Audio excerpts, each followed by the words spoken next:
Yo negocié la condonación total de la deuda del Fondo Monetario en los primeros 2 tramos y el tercero llegó por añadidura. Eliminamos toda la deuda del Fondo Monetario, Banco Mundial, BID, CAP, 5.000 millones. Toda la deuda bilateral, 4.000 millones. Le dejamos el país limpio y sin deuda. ¿Y cuál es la respuesta? Criminalizar a Santa Cruz. Claro. El aceite, el arroz, después la carne, después el pollo. ¿Quién lo está escondiendo? Iván Ser fue gobernante de facto. Sí, claro, fue gobernante de facto militar. Se convirtió a la democracia. Al revés de Evo Morales, que es producto de la democracia y se volvió dictador. Chávez venía por nosotros, con los cubanos atrás. Yo no me voy a quedar sentado a solamente defenderme acá. Yo iba por ellos. Yo sabía que este era el hombre más peligroso para la democracia y libertad en América Latina. El gobierno todo el día repite industrialización y solo industrializan la cocaína del Chapare. Yo a Bolivia le dije el 2020, han dejado una bomba de tiempo, va a reventar.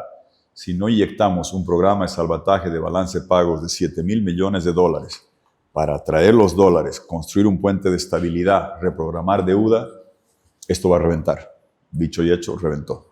Pues, la escena más dolorosa de la vida era ver ahí el cajón mi hermano Mauricio, su esposa Bea, la hijita Sofía. Bienvenidos a Refresco Podcast, donde nosotros conocemos a la persona detrás del personaje. Soy Luan Ortiz y antes de comenzar con esta entrevista, síganos en todas nuestras redes: Facebook, Instagram, TikTok, YouTube y ahora en Spotify. En el episodio de hoy, conoceremos a un expresidente de Bolivia, que en su momento supo navegar las aguas de la crisis y sacar adelante a un país que estaba a punto de ahogarse. Una historia marcada por la pérdida irreparable de un hermano, desgarradoras confesiones y un espíritu inquebrantable. Nunca creí decir esto, pero al lado mío tengo un vicepresidente y también expresidente de Bolivia. Estoy con el señor Jorge Tuto Quiroga. Cuénteme, ¿quién es usted? Jorge Tuto Quiroga. Tuto era el apodo que ya es parte oficial de mi nombre, cochabambino, que llegó a Santa Cruz a los 11 años. Aquí en Santa Cruz crecí, me gradué de colegio. Ingeniero por profesión académica y por práctica como ingeniero de sistemas, con maestría, y que tuve la oportunidad de hacer real la vocación que tenía de servicio público, que viene de mi padre, y no era política, era servicio público, y los avatares de la vida después te llevan a otros cargos, otros destinos. Uno escoge el camino, Dios te pone el destino, y así fue. Y soy un boliviano comprometido con la causa de la democracia y libertad en nuestro país y la región hace todo este siglo. Como le mencionaba antes de entrar a cámara, la entrevista va en orden cronológico. Entonces, antes de comenzar con ese orden, quiero hacerle una pregunta. Si usted pudiese describirse en una palabra, ¿cuál sería? Boliviano, porque creo que en Bolivia hemos exacerbado las diferencias de qué altura naciste, de qué cultura provienes, qué vestimenta usas, qué idioma nativo aprendiste. Somos una mezcla de razas. Yo tengo la fortuna de que es cochabambino, que llegó a Santa Cruz, vivo en La Paz. Mis 4 abuelos están enterrados en Cochabamba, con mis 4 hermanos, hoy día somos 3, crecimos en Santa Cruz, mis 4 hijos nacieron en La Paz, pero después de todas las diferencias me dicen que eres boliviano en todo lugar. Creo que hace falta reivindicar eso por encima de cualquier otra diferencia. Lo que nos enriquece es esas diferencias y no más bien convertirlas en materia de polarización o diferenciación. Bueno, ahora vamos a empezar. Gracias por esa respuesta. Ahora vamos a comenzar.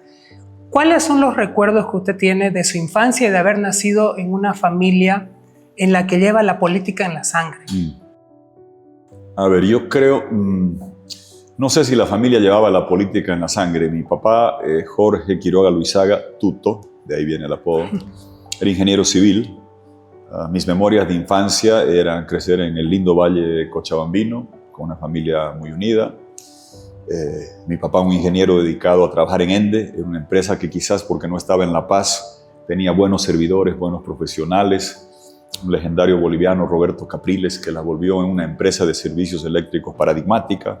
Los primeros créditos multilaterales que llegaban a Bolivia para hacer hidroeléctricas y generar luz para los bolivianos venían de esta empresa.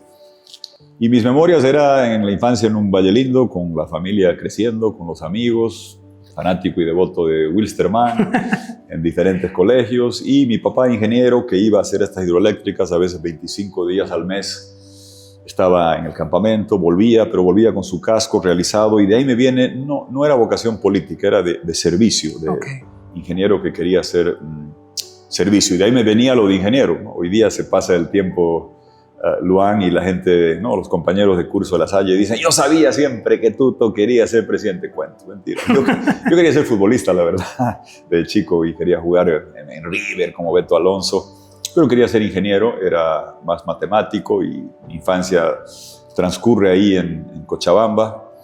La anécdota que muestra que me entero cuál era mi nombre de verdad es cuando estaba en el Kinder Villarroel, ¿no? Ok, ¿cómo fue eso? Llegas al Kinder y te pregunta la profesora, Mosquita Belcé se llamaba. Pasaba lista, ¿no? Kinder no sabías leer y escribir. Y de chico solo todo entraba por el oído. Claro. A mí me decían Tuto. Mi papá era Tuto. Entonces decía Tutito, perfecto. Voy al colegio, la profesora pasa la lista. Quiroga Jorge. Nada. Quiroga Jorge. Aquí no hay ningún Quiroga. ¿Y por qué no responde?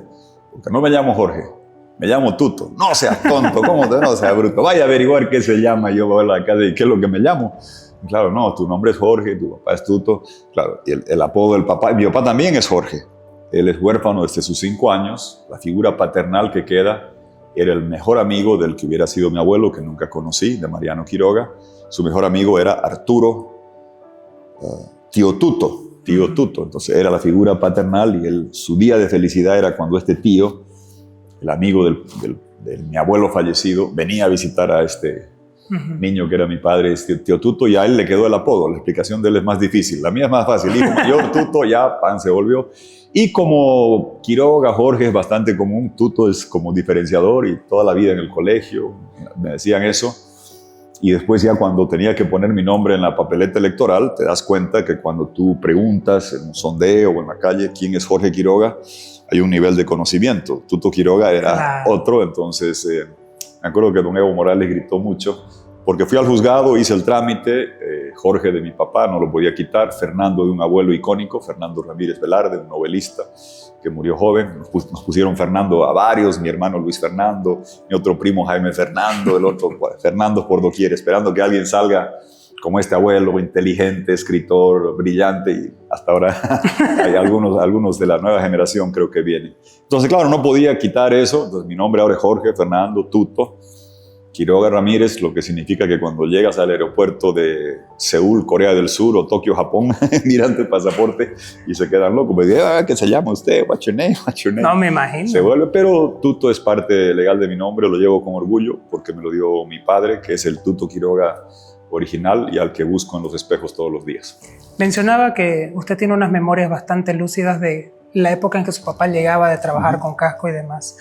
¿Quiénes más conformaban este seno familiar? Mi mamá, doña Sonia Ramírez, una mujer increíble, excepcional. Sigue vivo los dos, los tengo los dos. Mi papá 91 años, bien, sano, bueno en Cochabamba, camina, nada, la cabeza lúcida. Mi mamá con la mácula un poco avanzada, Sonia Ramírez, hija de este célebre escritor, que como este escritor fallece a los 35 años, escribe la novela Socavones de Angustia, se quedan huérfanas. Tuvo que dejar el colegio a los 13 años, Sonia Ramírez, y empezar a trabajar de secretaria, aprender a typear, como decían, usar el teclado. Y empezó a trabajar desde muy niña, no terminó colegio, no hizo universidad. Entonces, con los años en Cochabamba y ya después en Santa Cruz, a veces en el colegio, yo era bueno para los números, tenía aptitud. Y cuando veía que mis hermanas, otras le preguntaban cosas de álgebra, mi mamá no sabía. Y con esa soberbia a veces del niño que tiene ciertas habilidades, decía, caramba, ¿cómo no vas a ver? Claro, nunca había terminado el colegio, pero tiene una mente privilegiada, una memoria fotográfica.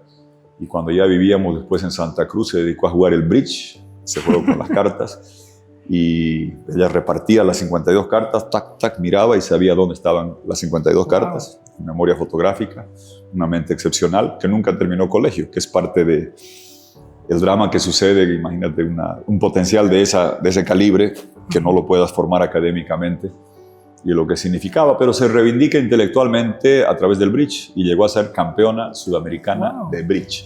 Yo no sería campeón sudamericano ni de cachos si yo juego con 7 dados y tú el otro con 5, pero ella hizo eso, una mujer excepcional, muy querendona, poco golpeada por la vida, por esa infancia que tuvo, por la pérdida de un hijo que tuvo de mi hermano, pero vengo de esa familia y con 4 hermanos que crecimos, Tenía 4 hermanos, ahora solo me quedaron 3 porque se fue el mejor de nosotros. Crecimos con ellos. Quisiera contarme más a detalle cómo ha sido este proceso tan doloroso de su vida de perder a un hermano. Sí, esas tragedias que pasan en la vida. Éramos 5 hermanos, los 2 menores, Mauricio y Luis, y los más pequeños, bastante menores que yo, quizás ellos eran más cercanos, porque yo 6, 7 años más que ellos. Tengo yo, que ellos 2. Y claro, yo, digamos, veníamos de Cochabamba a Santa Cruz, después ellos vivían en Malasia, en una embajada, estaban juntos, ellos iban a la universidad, yo estaba en otro grupo, eran ellos 2 muy cercanos, pero éramos toda la familia cercana. Era un chico muy increíble, era alto como Ligimani, bueno como el agua, lindo como el sol. Realmente mi madre era una mujer muy hermosa, no fue generosa conmigo. Le pasó a Mauricio, era la cara de mi madre, en 1,85, grande, buen corazón, terco como un toro, bueno como el agua, así te digo, alto como la montaña, y muy querendón y una persona excepcional, que volvía de visitar a mi madre casado con Bea Torres. Tenía 2 hijas, Sofía y Belita. Volvía de visitar a mi madre de Cochabamba a La Paz en la vagoneta, los estrella una flota y se van él, la esposa de él y la hija mayor de él, y se queda Belita, que es la pequeña. Y trágicamente esto sucede cuando yo, a las pocas semanas de que había jurado yo de vicepresidente. Wow.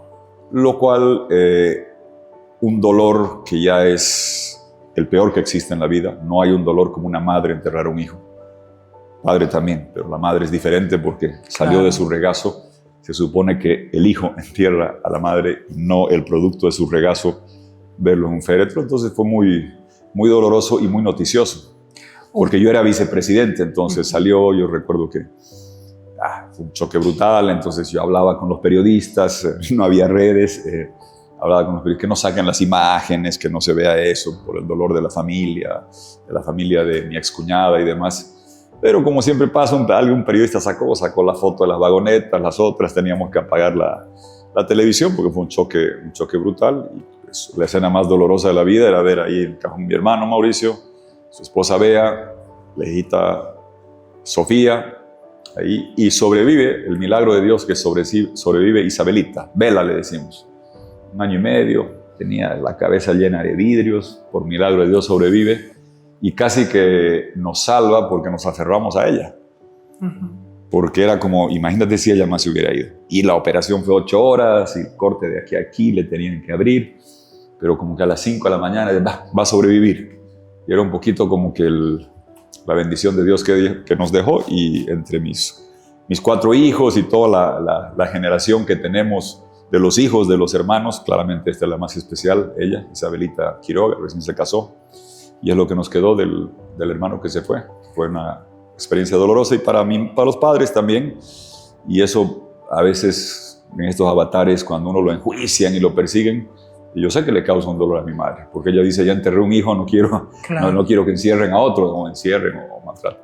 O cuando vas a Venezuela, no, hijito, te va a pasar algo. Le digo, calma mamá, tranquila. Pero es evidente que condiciona y hay una suerte de angustia y dolor permanente en ella y en muchos de nosotros por esa pérdida, pero ahí sigue, se pasan los años, nos envejecemos, nos salen canas, crecen los nuevos y ahí sigue Mauricio. Como era, incólume. Quiero consultarle algo sin ser muy invasivo ni intrusivo. ¿De dónde sacaba usted la fortaleza para, por un lado, manejar un país que estaba ya bastante turbulento y esta parte de su vida que ha sido muy pesada también? ¿Quiénes eran sus anclas? ¿Quiénes lo ayudaron en este momento? ¿De dónde sacaba la fuerza? A ver, yo recuerdo que cuando enterramos a Mauricio, claro, era surrealista, ¿no? Porque él había venido, había estado en los actos de posesión, ¿no? Vienen el príncipe de España, viene gente, es un evento familiar, bonito, y después súbitamente ya no estaba. Habíamos convocado un diálogo, que era un diálogo nacional para hacer la condonación de la deuda. Yo estaba inmerso en eso, como vicepresidente coordinaba eso. Y la mejor terapia ante el dolor es hacer inmersión plena en el trabajo y la responsabilidad que uno le da. A mí me dijeron, tómate unos días. No, más bien es lo contrario.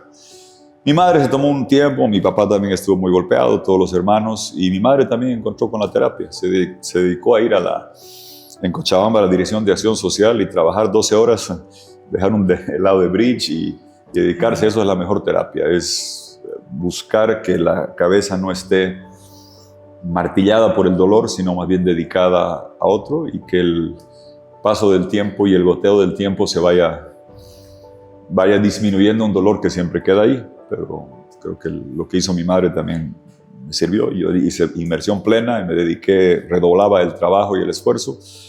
Tenía entonces mis 3 hijas mayores, el chiquito todavía no había llegado, y eso servía. Que Belita hubiera sobrevivido también nos daba una potencia, razón de ser. motor de vida. Ella tenía que vivir por ellos, y con el tiempo y el confort familiar se va absorbiendo el dolor.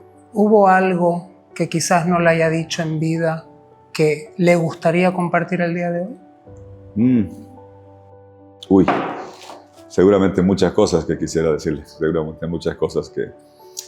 A ver, me hubiera gustado decirle de que vamos a cuidar a sus hijas, pase lo que pase en cualquier momento. Pero uno se imagina, no se le ocurre que un hermano menor puede estar sujeto a esa tragedia. Quizás en una edad más avanzada uno puede hacer eso.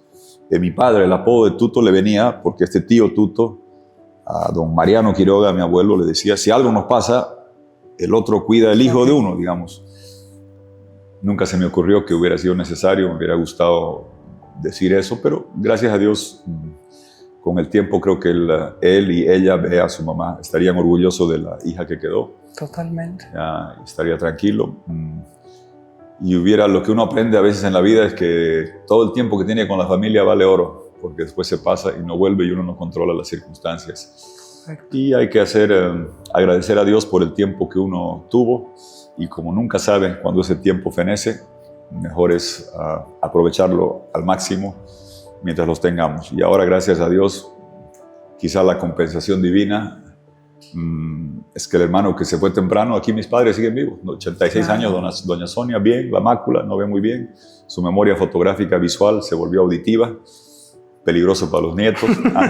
Antes se acordaba todo lo que veía, ahora se acuerda todo lo que escucha. Claro. Mi papá bien, con buen sentido del humor, camina. Entonces, a veces la vida y Dios te compensan esto, ¿no? Un dolor prematuro de una vida abruptamente cortada se compensa con, gracias a Dios, toco madera, tener acá a mis papás y tener todo el resto de la familia sanos y buenos. Gracias por haber compartido esta parte. No, vamos a volver un poquito hacia atrás. Estamos hablando de todo lo que ha sido su infancia.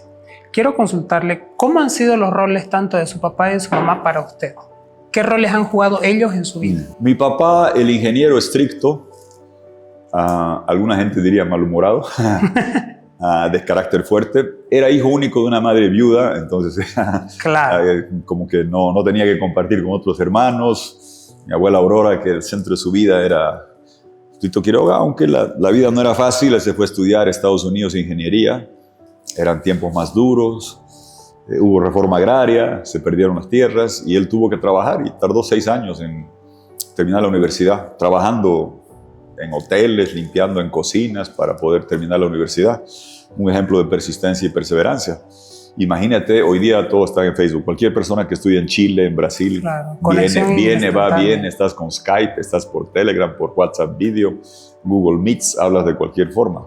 En ese entonces era una llamada al año de teléfono para Navidad. Claro. Y 6 años sin ver a su única mamá, que dijo: tienes que ser ingeniero. Entonces tiene esa perseverancia, constancia, ingeniero, disciplinado, terco, hasta malhumorado, dirían algunos. Creo que sus amigos le daban a veces el premio del peor carácter. Tenía temperamento fuerte, estricto, pero nos dio disciplina, nos dio orden, eso hoy día le agradezco. Y la mamá más comprensiva, firme, no era renegona, firme en lo que hacía, y que con el paso del tiempo también lo que uno aprende a valorar es esa consistencia, esa persistencia de alguien que no tuvo la oportunidad ni de terminar colegio y que se reivindica intelectualmente con una mente prodigiosa a través de dedicarse al bridge con una perseverancia que dijo: voy a seguir hasta ser campeona nacional. Y se fue al sudamericano y salieron últimos, como pasaba, y después penúltima, siguió hasta que salió campeona sudamericana. Pues uno decía bien. Después, cuando estaban en la embajada trabajando en Malasia, Bolivia, Malasia, manejábamos el estaño, relación importante. Mis hermanos crecen ahí, aprenden inglés, yo ya estaba terminando la promoción. Pero hay veces cómo servía. Mi mamá termina jugando para el equipo de bridge de Malasia y decían la boliviana que defiende a Malasia, y a veces era hasta más conocida que mi papá, lo que sirve eso. No, los dos hacen los aportes, todos tenemos partes de uno del otro. Es evidente que basta ver las fotos para que quede claro que la linda facha que tenían fueron más generosos con mis otros hermanos y hermanas. Yo llegué tarde a esa parte, pero nos dieron esos valores, ese sentido de familia que vale mucho, que nos lo pasaron, y que, como te digo, la tragedia de perder a Mauricio, que era, y no lo digo hoy día porque se hubiera ido, creo que era el favorito de mi mamá, fue más cercano, el que más se parecía, una actitud muy protectiva hacia mi mamá siempre. Claro, te genera un dolor y un vacío que te lleva a apreciar retroactivamente más todo eso que tuviste y que te dieron con toda generosidad. Yo agradezco siempre a lo que uno es, lo que los papás lo hacen. Los defectos son los míos, me lo hice yo. Si alguna virtud encuentran, es por Don Tuto y Doña Sonia. ¿Algún mensaje que quiera darles a ellos dos? Que Dios me los guarde el mayor tiempo y que les agradezco todo lo que han hecho por mí, y que cuando uno está en estos avatares que no sufran mucho. Yo sé que a veces se preocupan, ¿no? Cuando uno está yendo a Cuba y dicen, hijito, te van a matar. No, le digo, calma, hay que hacer. O cuando uno le hacen los juicios y está unos 7 años enjuiciado, claro, yo entiendo el dolor de la madre, dice, no, ¿para qué? Ándate a Estados Unidos, tú puedes trabajar, has trabajado allá, te ofrecen cargos en el BID, en el Banco Mundial, te ofrecen cargos, ándate. Le digo, sí, pero yo no, ¿por qué tengo que aceptar que un gobierno, que el juicio es una invitación a que te escapes, claro, determine dónde voy a vivir, y que si algún día Dios te lleva a ti, no te puede enterrar? O a mi papá también.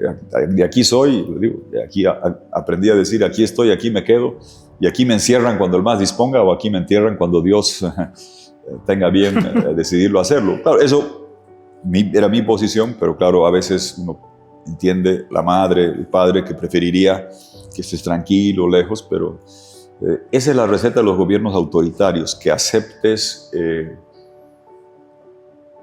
tranquilidad y seguridad a cambio de perder patria y familia. Lo he visto en Cuba, lo he visto en Venezuela, lo he visto en Nicaragua. Y yo siempre decía, no, aquí estoy y yo prefiero que mis hijos crezcan con posibilidad de tener patria, aunque sea lejos de su padre, a que crezcan cerca de su padre y perdiendo la patria. Mencionaba que de Cochabamba se viene a Santa Cruz. ¿Cómo ha sido este traspaso de toda una vida a empezar de ser nuevamente en Santa Cruz? Sí, eran otros tiempos, ¿no? ¿Qué edad tenía aproximadamente? 11 años. 11 años tenía cuando llegué aquí a Santa Cruz. Nos vinimos de Cochabamba. Aquí Santa Cruz era la tierra de oportunidades. Mi padre, como ingeniero, trabaja en una empresa de servicios petroleros acá. Se viene acá. Trabajaba en esa empresa, llegamos, era otro mundo. Y siempre lo que pasa al principio, ¿no? Que vas a jugar fútbol aquí en La Salle la primera vez y fallas una patada y dices, Colla le falló. Y una se la toma en serio, no, que no sé qué. Y uno aprende, ya después se ve, y uno aprende que es una tierra acogedora, te reciben bien. Hice muchos amigos en La Salle, eran colegios de puro hombres en ese entonces, claro. Muy deportistas, los hermanos de La Salle inculcaban mucho el deporte. Yo no era particularmente talentoso, pero era perseverante, entonces ya quiero ser deportista, y quizás llegué a tener un nivel más allá del que mis posibilidades iniciales permitían por dedicarme y seguir. Y en La Salle jugaba mucho básquet. Los mejores jugadores de Bolivia en los años 70 de Bolivia venían de Santa Cruz y habían venido de La Salle. Nombres que han quedado en la historia. Y sigue Juan Carlos Saldaña, en los 70, el mejor jugador de Bolivia, de La Salle. El equipo era Nonis. Fernando Leite, que en paz descanse, Negro Morales, Mingo Justiniano. Uno veía a toda esa gente, y en La Salle cuando empiezas en segundo intermedio, lo que sería hoy día primero y secundaria, claro, vas mirando quién va a llegar a ser como Saldaña. Hay Cambañez, Valeto Suárez en la promoción, Juan Carlos Peña, Odín Bauer. Uno va haciendo como una escalera de excelencia deportiva, ¿no? Uno no puede decir voy a jugar como Saldaña, pero puedo ya jugar como Pato Vélez y Robert Becerra, claro, y ellos como no sé quién, y hacía esa escuela competitiva de excelencia, y horas de horas nos pasábamos. No había YouTube, no había Facebook, no había televisión. La televisión recién empieza a llegar incipientemente en blanco y negro cuando yo tenía 13, 14 años. Wow. Para ver los mundiales de fútbol, el Mundial de México 70, yo tenía 9, 10 años, había que verlo en diferido 6 meses después en La Paz. No, ¿cómo hacía? Así era la vida. Por eso uno leía, por eso uno se vuelve lector, menos mal. Leía libros, no había tele. Después ya empieza el Mundial de Alemania, recuerdo que se transmitía con un día de diferido, el 74. Había televisión con unos programas incipientes, lo cual, bueno, había que leer libros, yo era muy lector de libros, todos los de Julio Verne, Dumas, novelas de detective de Alfred Hitchcock. Uno después se va graduando a Mario Vargas Llosa, que es el hombre que aprendió a leer y escribir en Cochabamba, Bolivia, entonces había una afinidad en Cochabamba y en Bolivia muy grande para él. Uno leía mucho de los libros, lo cual te da la oportunidad de manejar el idioma mejor de lo que una persona matemática podía haber hecho. Quizás si hubiera crecido en esta época con los programas y YouTube, no hubiera podido articular 3 frases, pero la lectura y la inmersión en la lectura te mejora la posibilidad del idioma. Y deporte. De niño yo jugaba ajedrez en Cochabamba, me enseñó un abuelastro al que nunca le gané en Cochabamba, casado con Amalia Morales. Nunca le gané porque nunca terminó el partido. Él me enseña a jugar ajedrez, yo lo hacía bien nomás, de niño, y ya a los 7, 8 años voy mejorando, y cada vez que yo le estaba ganando, miraba a Gastón arriba, ¡prá! Botaba el tablero y decía, empezamos de nuevo. Nunca le gané, porque el partido abortaba antes de que yo le gané. Pero me enseñó, cuando llegué aquí a Santa Cruz, iba al club de ajedrez, jugaba bien. Claro, quizás si hoy día hubiera habido computadoras para mejorar, no había, tenías que buscar un ser humano. Mi madre peregrinaba por Cochabamba, por Santa Cruz, cuando nos vinimos, a buscar gente con la que pueda jugar ajedrez. Porque si no tenías un ser humano, no había con quién. Y no era fácil, y si aparecía alguien que un mocosito de 11, 12 años le gane en ajedrez, no le gustaba.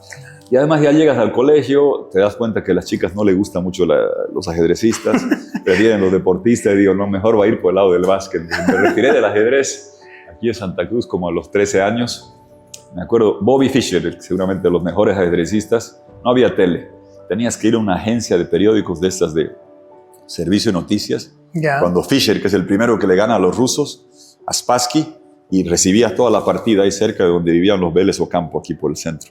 Y recibía, y cada día rejugabas así, veías cómo había jugado Fischer con Spassky, dedicado a eso. Pero a nadie más le gustaba mucho eso, y a las chicas menos. Entonces en el básquet sí, porque ibas al intercolegial, jugabas en el Santana, en el Ubolde, y te veía. El básquet, el voleibol era más, y me empecé a dedicar, había mucho básquet, y empecé a jugar básquet. Y ahí, gracias a los hermanos y al inolvidable profesor Molina, que sigue ahí, porque una vez se cree en la vida, ¿no? Que todo está predestinado. No, es gente que te ayuda, tus padres, gente que te forma. Y el profesor Molina, que en un momento dramático de mi infancia tuvo un gesto conmigo que me cambió la vida. ¿Qué momento sería este? Había empezado a jugar básquet, estábamos preparándonos para el nacional de mini básquet, sub-13 más o menos el equivalente, de la selección cruceña que íbamos a ir. Estábamos jugando, yo era más chiquito, jugaba regular nomás, jugamos un partido de práctica en el Coliseo, había gente, primera vez que en el Coliseo con gente, me puse nervioso, driblé mal 3 veces, caminé, no sé qué, cometo 3 errores. Y la gente de la asociación le dice, ese chico Quiroga no sirve, o sea que ese no puede ir. Mire, ha entrado 10 minutos y ha cometido 3 o 4 chambonadas. Y el profesor Molina me llama, imagínate si hubiera hecho eso, te destruía por el resto de tu vida. Si te decía, usted no sirve, váyase. Claro. Te destruía la autoconfianza, la autoestima. Porque yo no era evidentemente talentoso, pero que quería jugar básquet, no era como otra gente como Choco Pacheco, que después se casó con mi hermana, que tenían más habilidad natural. Profesor, venga, te va a mejorar, quieren que lo saquen, usted se va a quedar en el equipo.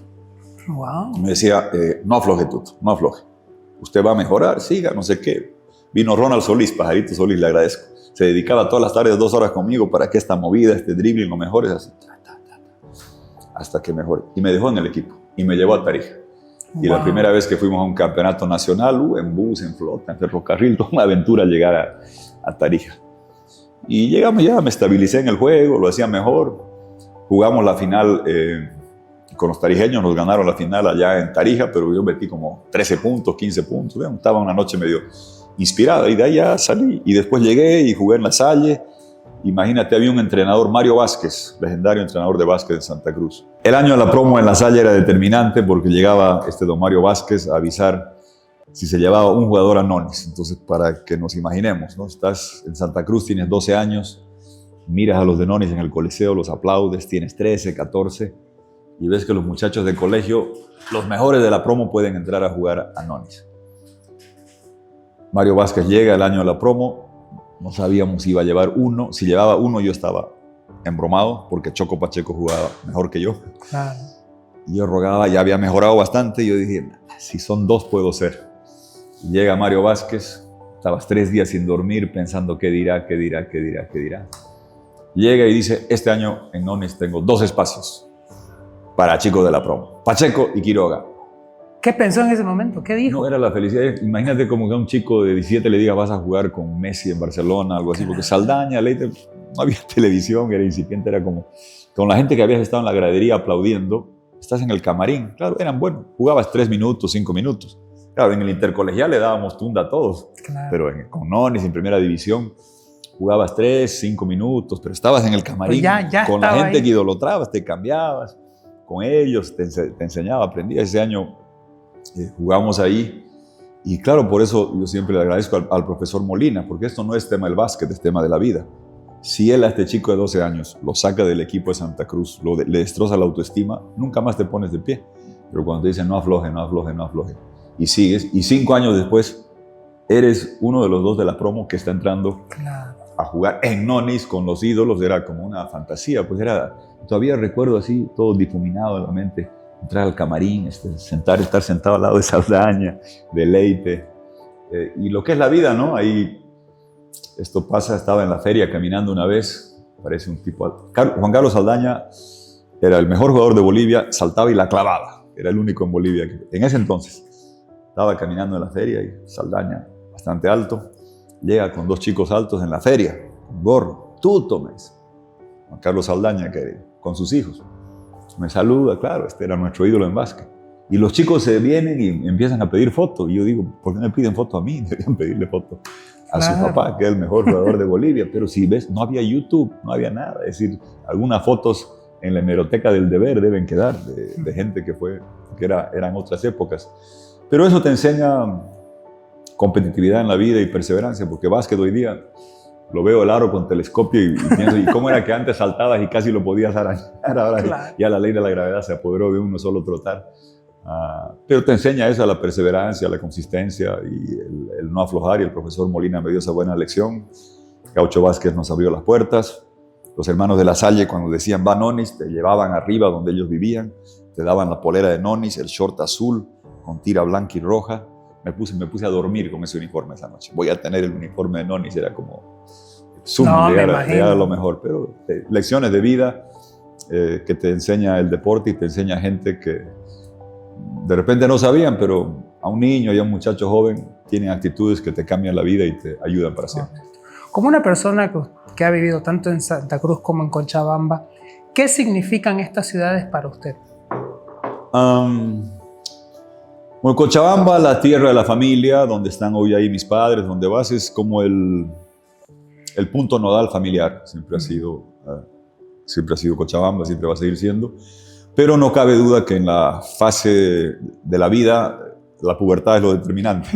Y aquí hicimos mequetrefes en la casa que yo tenía, tengo los amigos de la promo, la gente que te ayudó, la que te haces amigo, y de cosas que no te olvidas nunca, pues. Así, yo a veces era un poquito gritón y me gritoneaba y era más chiquito y flaquito, no era muy bueno para pelear, y Chino Becerra me defendía de que me den tundas, pues ahora lo encuentro, le hablo, lo veo, pues claro, ¿cómo no te vas a acordar de uno que te salvó, que te dé claro. 1, 2 o 3, te acuerdas, el resto de tu vida, ¿te acuerdas? Un buen doctor, le va bien, son los amigos que haces en la pubertad. Aquí aprendes a bailar separado, a bailar pegado, a enamorarte. Entonces, es una fase de la vida que es determinante. Y después, cuando fui a la universidad a estudiar ingeniería, había gente de mi infancia de Cochabamba, amigos de Cochabamba y otros de Santa Cruz. Se me está adelantando, porque esa era la siguiente pregunta casualmente. ¿En qué momento es que usted decide estudiar afuera y cómo es que escoge la carrera que escogió? Ingeniero, estaba cantado por mi papá, quería ser ingeniero, era matemático, me gustaban los números. Había universidades, visité a esta universidad Texas A&M, otra buena profesora. Estuve en el Calvert 2 años para aprender inglés, que me sirvió mucho. Aprendí ahí con Yasmín Kamarinkovic, con Mirce Vladic, con Pili Roda, muchos amigos ahí de la infancia. Aprendimos inglés, y una profesora, Marilyn McKenney, me dijo, cuando vayas a la universidad no tomes solo el examen de inglés para entrar. Tú eres bueno en los números, toma el SAT, este examen para admisión. Tú eres bueno en mate, seguí su consejo, tomé ese examen, saqué buenas notas en mate, entonces tenías que aplicar. Terminamos el colegio La Salle en noviembre. Normalmente la universidad empieza en septiembre en Estados Unidos. Okay. Yo empezaba en enero, la aplicación en la universidad pensaban que era para septiembre. Estaba yendo y me dijeron, mira, con este examen que tienes, anda, pon eso de la mesa, te van a recibir. Me fui en enero, 17 años, llegué, tac. No, usted tiene que venir en septiembre. No, si no me acepta me voy a otra universidad, lo que me dijo la profesora. Pac, puse el examen, bueno, entré a la universidad a estudiar ingeniería. Y ahí había bolivianos, amigos míos, algunos de Cochabamba, otros de Santa Cruz, con los que fuimos a la universidad. Lindas épocas, hicimos un equipo Tawichi, Carlos Gasser, tenían parentesco con Rolly Aguilera, conseguía poleras gratis, que era vital. Traía poleras de Tawichi y nuestro equipo en la Universidad de Texas A&M de ingenieros, principalmente se llamaba Tawichi. Salimos campeones allá de las ligas de fútbol varias veces y buenas épocas de universidad. ¿En qué momento es que conoce a su esposa? No, años después, cuando trabajaba de ingeniero de sistemas. Okay. A mi ex esposa, Okay. Una gran madre, una fabulosa persona con la que tuve 4 hijos y si la cosa no funcionó fue por mi culpa y mis actividades. Ella es una madre excepcional, que le va muy bien. Eso fue después cuando trabajaba. Terminé la universidad, ahí era asistente de cátedra de cálculo. Ya. Una vez unos amigos me dijeron, había un concurso de mate de cálculo, me llevaron. Eran 50 personas, dificilísimo el examen, yo pensé que lo hice mal, me gané el segundo premio, $30. Y el que era el decano de la Facultad de Matemáticas, que jugaba fútbol, me dijo, cuando estés en tu tercer año te doy pega, te doy asistente de cátedra. Entonces trabajé la segunda mitad de mi carrera, asistente de cátedra en cálculo, me pagaban, tenía la beca, le alivianó toda la carga a mi padre, me pagué la universidad así. Terminé temprano y de ahí me metí a trabajar como ingeniero de sistemas en IBM en los 80s. ¿Cómo fue eso? Esa experiencia justamente. A ver, en Bolivia, recordemos, no había democracia, la democracia recién vuelve el 82, había hiperinflación, desorden. En la universidad te preguntaban quién es el presidente esta semana en Bolivia, cuál es la inflación esta semana, unos años después, cuánta cocaína hacen en tu país, las cosas dolorosas que te preguntan. Yo quería ganarme la vida no por ser... Mi familia no era influyente ni económica ni políticamente, pero quería ganarme un espacio profesional propio. Trabajé allá en IBM, mi padre me dijo, estás loco, computadoras nunca van a llegar a Bolivia. Y ahora lo vieras de él usando TikTok hace unos 91 años. Trabajé ahí unos 7 años, gran escuela. Vendíamos, instalábamos sistemas gigantescos de computación. El mundo ha cambiado, ¿no? Ahí todo estaba en la nube. Claro. Pocas empresas, no había computadoras ni siquiera en la casa. Las fases de la revolución tecnológica las vi de cerca. IBM inventa la computadora personal, sale cuando yo empiezo a trabajar. Yo tenía una de las primeritas, un disco duro de 10 megabytes. Este relojito ya tiene creo que 50 veces más de lo que es esto. Pero trabajaba en IBM, ingeniero de sistemas, tenías que explicar los sistemas, instalarlos, te pasabas Navidad, Año Nuevo instalando sistemas grandes. No podías durante la semana, la gente estaba trabajando y usando, tenías que ir en los feriados. Buena experiencia, aprendí eso, saqué la maestría, te pagaban la maestría en la oficina, la maestría en administración de negocios, que la hacías mientras trabajabas. Años buenos, ahí conocí a la madre de mis hijos, de ahí vine acá. ¿Y cuál es, en ese tránsito de los años de allá, otra vez eventos que a veces te pueden cambiar el rumbo de la vida, como el profe Molina? Mi mejor amigo de infancia era Negro de la Reza Bruckner, Negro le decíamos, morocho, alto, simpático. Y se murió en un accidente de avión volviendo del Beni, cuando yo tenía 27 años, por ahí. Pero uno se da cuenta, uno piensa que el país está allá y te están esperando y no va a cambiar nada. Claro. Esto es mucho antes de perder a mi hermano, obviamente. Y 10 años antes de perder a mi hermano, casi a la fecha. Y yo estaba en la oficina en Estados Unidos, IBM, ingeniería de sistemas, y perifonean, ¿no? Quiroga, llamada de emergencia, ¿qué será? ¿Se habrá caído algún sistema? Mi hermana se murió. Hermano. Unos amigos me llevaron al aeropuerto, llegué y claro, te das cuenta que la vida no espera que Bolivia cambie. Bolivia ya había tenido democracia en el 82, estabilidad desde el 85. Y te das cuenta que ya no va a seguir todo el mundo esperando acá, tus amigos de infancia ni nada. Vine para el entierro y había un momento donde en IBM si quería ya tenía que entrar en la carrera corporativa, te mandaban a Nueva York, te mandaban a Tokio, ya tenías que entrar en esa carrera o vuelvo a Bolivia. Y dije, si empiezo a entrar en esta carrera, que es fascinante, ¿no? IBM es una gran empresa, tecnología, mucho antes de las redes y todas las cosas. Dije, no, mejor vuelvo y ahí volví a Bolivia a buscar trabajar. Porque yo pienso que los que hemos tenido la fortuna de crecer con buenos padres, con buenos valores, clase media, sin lujos, con buena educación, con ciertas aptitudes, con buena formación profesional, con buena experiencia en IBM, que te puedes batir en inglés, en castellano, explicar las cosas, creo que tenemos la obligación de devolverles servicio, porque somos de aquí. Y imagínate si todos los que tenemos la oportunidad y el potencial de aportar a un país del que venimos, al que le debemos todo, decimos, no, yo me voy y me acomodo en Nueva York, yo me voy a Tokio. Yo sentía que había que buscar hacer servicio público, que es lo que veía hacer a mi padre. Se realizaba profesionalmente por hacer hidroeléctricas y dije, quiero volver a intentar hacer eso. Hace un par de entrevistas, contactos, un proyecto de Naciones Unidas de fortalecimiento de sistemas financieros y control, un proyecto de Naciones Unidas, SAFCO se llamaba. Y digo, bueno, volveremos para allá para ver y volví así para ver, porque ya estaba en un punto donde si me quedaba allá de repente era cada vez más difícil el retorno y perdí amigo entrañable y te das cuenta que el país no te está esperando, que hay que tomar decisiones y volví y empecé a incursionar así en el servicio público y profesional. ¿Y cuándo es que empieza el coqueteo con el tema político? ¿Cómo es que llega a ADN? Había un grupo de amigos que estaban trabajando en el plan de gobierno del ADN, un trabajo serio, ingenuo, porque era un plan de gobierno que estaba listo después de la elección. Ok. No era tan serio e ingenuo que no era para hacer propaganda ni para hacer campaña, no era un grupo de profesionales que querían hacer.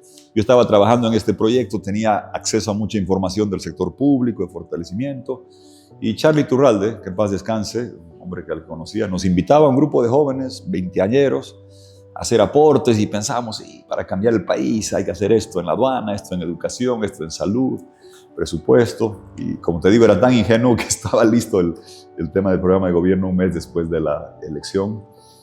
Ahí empezó el gobierno, se hizo el acuerdo Banzer-Jaime Paz, mucha gente se asustó, creo que fue un gesto de reconciliación histórico. El 85 hubo estabilidad, el 89 hubo esto y ahí apareció don Carlos Iturralde, que era canciller, y me dice, bueno, es hora de empezar a hacer algo, unos meses después de que había empezado el gobierno, y me lleva de asesor a la Cancillería. Ahí conocí y aprecio mucho a Jaime Paz en un viaje a Washington. Era un gobierno que estaba empezando, arrancando, y un chico de 28 años terminaba frente a la Casa Blanca negociando con 28 gringos todos los acuerdos que tenía que firmar el país. Yo ahí peleando con don Charlie Turralde. Me conoce ahí un buen amigo, Enrique García, ministro de Planeamiento, boliviano notable. Había sido tesorero del BID, fue presidente de la CAF, un gran organismo multilateral de crédito, un hombre muy competente. Era la cabeza creíble del equipo económico. Él ahí me conoce y dice, quiero que te vengas conmigo de viceministro de Inversión Pública y Cooperación. En las épocas pre-gas era un cargo clave. Toda la cooperación, todos los préstamos, toda la renegociación para dejar de pagar los préstamos se la hacía en esa oficina. Y empecé a trabajar ahí con Enrique García, ayudando, buena escuela, captábamos toda la inversión, renegociábamos la deuda, canalizábamos la inversión pública. Era tecnócrata, no era político. Tenías que ir al Congreso a defender el presupuesto, te machacaban. Tenías que ir al gabinete a presentar y yo soy siempre agradecido.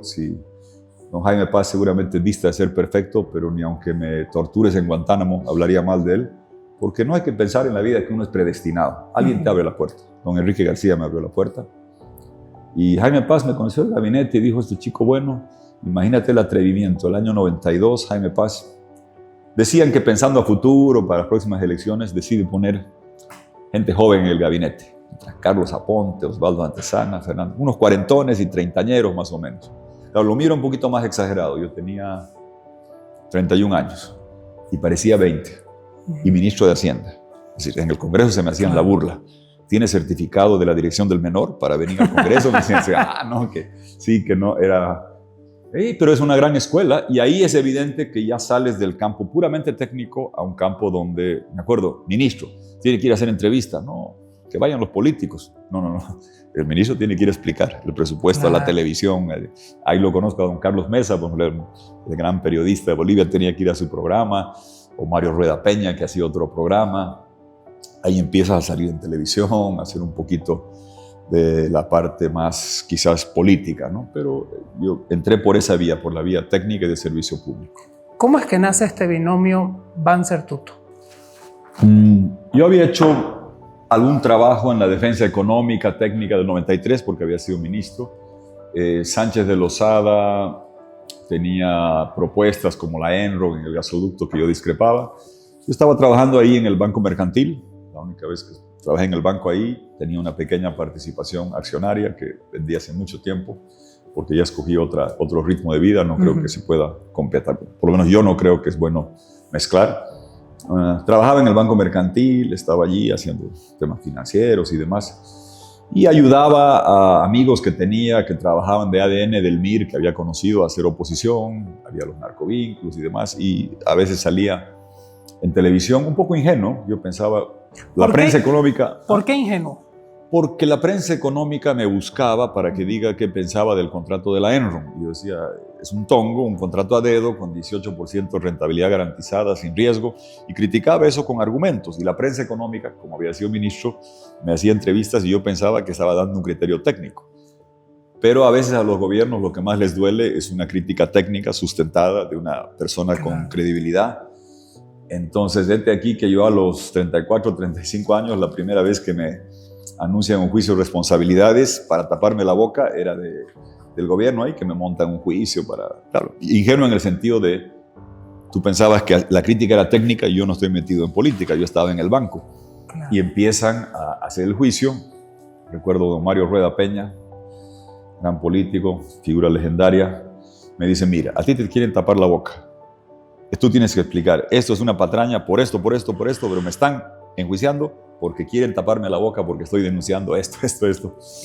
Y uno se asustaba, la mamá lloraba, no, que el juicio que lo van a meter, que no sé qué cosa que te hacen. Está bien.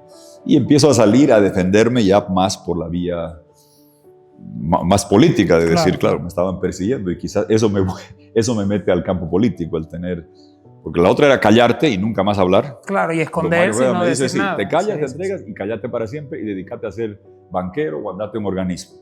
No, ¿por qué? Yo tengo mi voz, tengo que hacer otra vez el profe Molina vuelve en acción. No afloje. Bueno, ahí cerrando los ojos empecé. Y claro, y ahí te empiezan a invitar a universidades, cosas, y entras ya, sales de las páginas económicas, perdón, estamos en el tiempo de papel todavía, de los periódicos a las páginas más políticas.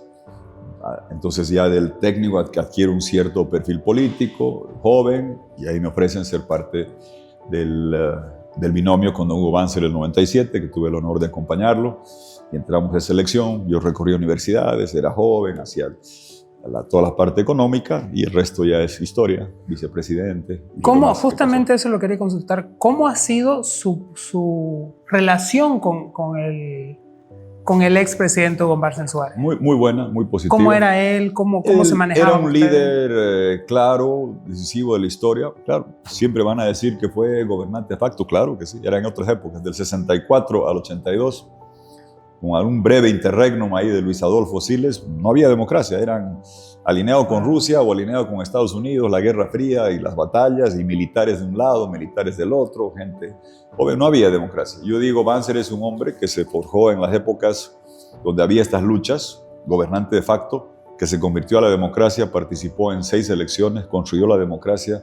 El 85 apoyó a Víctor Paz para estabilizar el país. El 89 con Jaime Paz hizo la reconciliación. Son temas que hoy día es fácil denostar, pero quizás se valoran mejor con la historia, que sirvieron al país enormemente para reconciliar y construir democracia con estabilidad y hacer el gasoducto al Brasil y traer la inversión de gas y condonar la deuda y muchas cosas que quizá hoy día se valoran de otra manera. Entonces sí, yo digo, cuando me preguntan, ¿y Banzer fue gobernante de facto? Sí, claro, fue gobernante de facto militar, se convirtió a la democracia, al revés de Evo Morales, que es producto de la democracia y se volvió dictador. desde el ejercicio del gobierno. ¿Cuál prefieres? Yo sé cuál prefiero, con toda claridad, en esa dirección. Y sí, era un hombre que había dado mucho al país, le vino la enfermedad terminal, al final la enfrentó con una entereza impresionante. Mucha gente, tú sabes, que se escapa o renuncia, sí, ¿no? Evo Morales renuncia y escapa. Todos los otros expresidentes, sea por el caso de enfermedad de Banzer o por crisis de Sánchez de Lozada o Mesa, todos presentaban su renuncia y esperaban que el Congreso se las acepte. No pelaban, como se dice aquí, no escapaban sin que se las consideren. Y Banzer tenía el sentido del deber que incluso estando enfermo, terminal, radioterapia, habiendo perdido kilos, vino a presentar su renuncia a riesgo de su vida en persona al Congreso, en un gesto de cumplir el deber hasta el final. Y son, creo que, gestos que quedan marcados en la historia de cumplimiento del deber y con la democracia. Ya mencionaba sobre los socialismo. ¿Por qué cree que hoy por hoy está dominando lo que es Latinoamérica o estaba dominando lo que es Latinoamérica? Yo creo, Luan, que, primero hay una ola de cambio. ¿Por qué te digo esto? Si tú revisas las últimas casi 30 elecciones en nuestra América Latina, desde la de Duque en 2018 en Colombia, 27 han sido de cambio. Cuando había un predominio de Macri en Argentina, de Bolsonaro en Brasil o Temer, entonces el cambio se va al otro lado. Por el COVID, por la crisis, por la dificultad o la de cambio. Más que de una tendencia de un lado para otro. Y en Argentina se acaba de ver otra vez tendencia de cambio. Nadie dijo que se derechizó el mundo, no. Hay una tendencia de cambio. Y lo cual es bueno en democracia, en alternabilidad. El problema no es tanto el que cambie, como cambia Uruguay. Uruguay tiene gobiernos de derecha o izquierda democrática y tolerantes. Y se felicitan y conviven y nadie mete preso a nadie y se llevan bien. El problema es la dictadura, la autocracia. El problema es aquellos que con la izquierda y con la derecha estrangulan la democracia, conculcan las libertades, pisotean los derechos y destruyen las economías. Y hay 3 tiranías trogloditas totalitarias: Cuba, Venezuela, Nicaragua, donde no hay libertad para nada. Y nosotros estamos en lista de espera. No hemos llegado a ese nivel de profundidad, pero hay el peligro el próximo año que si no cambiamos radicalmente de rumbo, como acá este es un gobierno abusivo y autoritario, donde ha colapsado la economía. ¿Qué pasó en Venezuela, en Nicaragua? Cuando la economía estaba bien, eran hasta buenas gentes, populistas, un poquito abusivos, pero populistas. Cuando la economía colapsa y la gente quiere cambiar, ¿cómo se quedan? Reprimiendo, torturando, matando. Son tiranías total. Aprenden la receta de Cuba, que se sostienen reprimiendo. Y aquí es algo que vamos a tener que decidir. ¿Queremos ir camino a entrar a ese club de tiranías, de regímenes que les digo yo, hijos de Putin, porque del invasor colonial? Sí, mire, ¿cómo alguien en América Latina puede aceptar que una potencia imperial invada un país pequeño? ¿O queremos que vuelvan aquí los españoles? ¿O queremos que los franceses vuelvan a África?